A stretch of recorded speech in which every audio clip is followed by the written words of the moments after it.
පොඩි කාලිඳ එකට ඉඳපුන්ගෙන් ඈත් වුණාම දැනෙන දුක දැනෙන්න උඹ රටේ එන්න ඕනේ බං.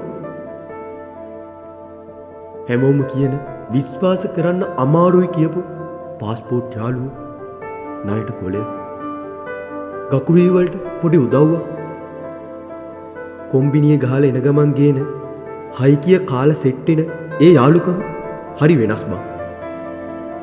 ගෙදර මතක් වෙන වාර හරි අනන්තයි යන්නේ.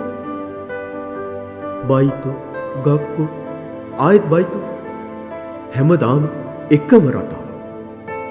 මේ රටාවෙන් මිදෙන්න අපිට වෙලාවක්. මගේ උන් එක්ක කෑ ගහලා නටල පොඩි කාලේ ගත කරන්න අවස්ථාව ඕනෙම. ඉතින් දිනේ අමතක කරන්න එපා. ලබන මාසේ 14